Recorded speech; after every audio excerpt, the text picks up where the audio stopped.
All right, so moving on to the next segment, we're going to pivot here to the world of football inside the NFL world. And in this segment, I'll be sharing my winners and losers of the NFL draft. So I have a total of 6 teams for this segment, 3 winners, 3 losers for this segment. So I'll start off with the winners. Winner number 1 would be the Dallas Cowboys. How about them Cowboys? The Cowboys, in my opinion, had one hell of a draft.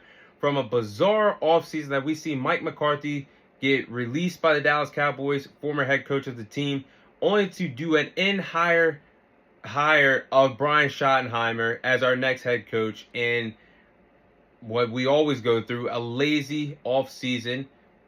Jerry Jones, in my opinion, hit it out of the park for the NFL draft. I mean, we drafted Tyler Booker, guard from Alabama. That draft pick did catch me off guard because I was expecting us to get Matthew Golden, wide receiver out of Texas. But Tyler Booker, when you look at the film of his work that he had at the guard position at Alabama, he looks like he could be a really good replaceable player for Zach Martin. Zach Martin, who did retire this offseason. I mean, when you look at the tape of Tyler Booker, he is one hell of a player.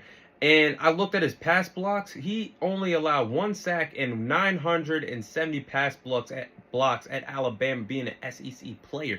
That's tremendous. He's a solid run blocker as well, so our offensive line looks like it's getting back to where we want it to be. Donovan, I'm not going to butcher his last name, Donovan, edge rusher from Boston College, was DeMarcus Lawrence's replacements as he went to Seattle this offseason. Micah Parsons has a new tag team partner on the other end of the pass rush for the Dallas Cowboys. And Donovan had a total of 65 FBS pressures. He led the nation in pressures, even over Abdul Carter, the best edge rusher of this class. And then looking at Siobhan Reevil, cornerback from East Carolina, this was somebody that could have easily went in the first round, but he slid in the draft and slid to the third round to us, luckily. But unfortunately, he did tear his ACL during the college football season. So we don't know the time frame yet of when he's going to be back. But one day, when you can play him alongside Trayvon Diggs and DaRon Bland, that's going to be great for our defensive cornerback position, a position that we lack depth in at times when guys like Trayvon Diggs and DaRon Bland were injured last year. I'm not going to go into every pick, but the last pick I will go into would be Jaden Blue, running back from Texas. I like the upside that this young man brings. He's an electric player out of the backfield. Kind of reminds me of what Tony Pollard was when we drafted Tony Pollard years ago in the 4th round from Memphis. I think this is a good gadget player, and he could earn some reps on the field because our running back room really isn't that strong anyway. I mean, Miles Sanders and Javonte Williams are there. I think both of them are respectfully past their prime of their careers, so I think Jaden Blue can come save the day and possibly win the running back 1 job one day in Dallas. So we'll see how that goes. Another winner would be the New York Giants. Now, the New York Giants, for a team that won 3 games last year and had the 3rd overall pick, the Giants hit it out of the park for their draft this year. A solid draft. And they got Abdul Carter. Abdul Carter was the best edge rusher that was a part of this 2025 NFL draft class. He will be a part of that New York Giants front 7 that's starting to come along and come very strong. They have Dexter Lawrence, Brian Burns. This front 7 is going to be a dominant force, and they could give a lot of teams in the NFC some problems. Remember, the Giants were a very underrated defense for the first half of the season until the injuries started to pile up on them. They were only surrendering 17 to 20 points per ball game, even though they only won 3 games last year. And then they traded back into the first round to get Jackson Dart. I think Jackson Dart was a tremendous pick. I like Jackson Dart. I like the film that he showed me at Ole Miss over the last couple of years. He has a strong arm, great pocket awareness. I think it's best for him to sit behind Russell Wilson for the 2025 season. They also drafted Darius Alexander, DT from Toledo. I think that's going to help their front 7 as well. But I like the day 3 pick that they drafted, Cam Skattebo, running back from Arizona State. I think that was a tremendous pick. Cam Skattebo could be a tremendous running back in the National Football League. And I think they had the Thunder and Lightning duo at the running back position, something that they haven't had in a while, with Ahmad Bradshaw and Jacobs back there in the heyday of the Giants when they were good in the NFC.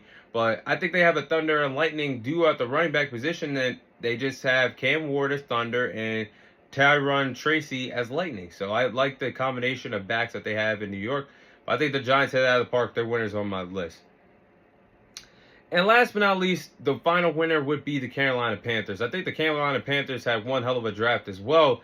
At 8, I was expecting the Carolina Panthers to draft a edge rusher, but instead they went on the offensive side of the ball, addressed their biggest need on the offensive side of the ball, that being wide receiver. They got McMillan, wide receiver from Arizona State, the best wide receiver in this 2025 draft class. He's a physical wide receiver, a great route runner. He's going to help Bryce Young become his new #1 wide receiver for the Carolina Panthers. Also in the second round, they drafted Nick Scordon, edge rusher from Texas A&M. Is a very good edge rusher to grab in the second round.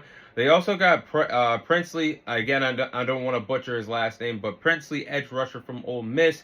Trevor Etienne, running back from Georgia. Also got Jimmy Horn. I like that selection in the later round. Jimmy Horn was a serviceable wide receiver, playing with Shedeur Sanders and Travis Hunter out there in Colorado.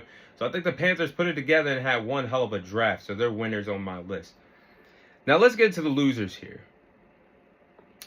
Loser number 1 be the Cleveland Browns. Oh my God, allergies, guys. I'm sorry. The Cleveland Browns are losers here because the Cleveland Browns had the 2nd overall pick, and the Browns need all the help they can get to turn this damn mess around and help them win, be a winnable franchise once again. And when you have the 2nd overall pick, you don't pass up on a generational player like Travis Hunter. And I know they got a massive haul, but Travis Hunter could have been a serviceable player that could have been a cornerstone player to help the Cleveland Browns be a winnable franchise once again in the National Football League. This is a guy that can play two sides of the ball. He could have played wide receiver to help Jerry Jeudy offensively, or play cornerback to help Denzel Ward, or possibly could have packages to help him play both. But the last time the Browns got a massive haul when they had a chance to take a generational player was back years ago in 2011 when the Falcons drafted Julio Jones. And Julio Jones turned out to be one of the greatest wide receivers of this generation. But other than Mason Graham, these draft picks don't move me for the Cleveland Browns. Drafting 2 quarterbacks, Dillon Gabriel and Shedeur Sanders, what are you going to do with a quarterback room of 4 to 5 players in the room? This doesn't make logical sense to me, and this is the only team that would do something like this in the National Football League, that being the Browns.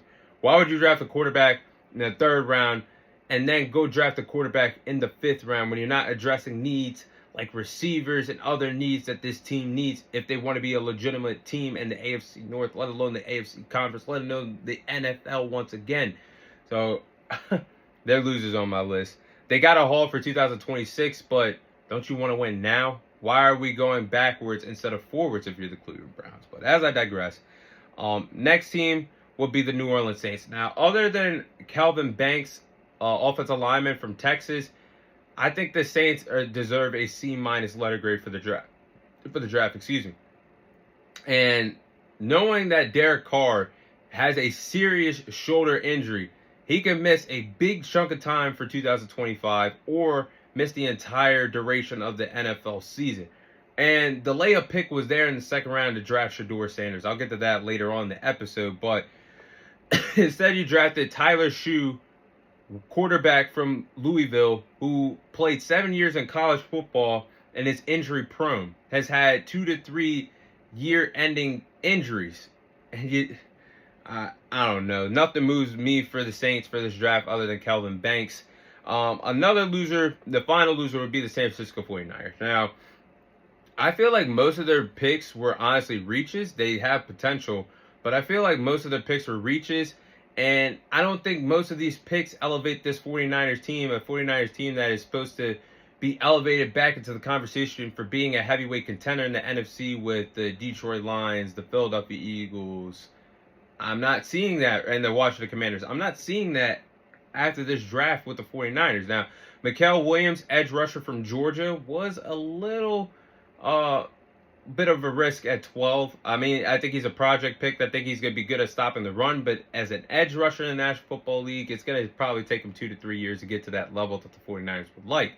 But other than that, I don't think anything stood out to me for the 49ers in their draft. But those are my 3 NFL winners and NFL losers of the 2025 NFL Draft.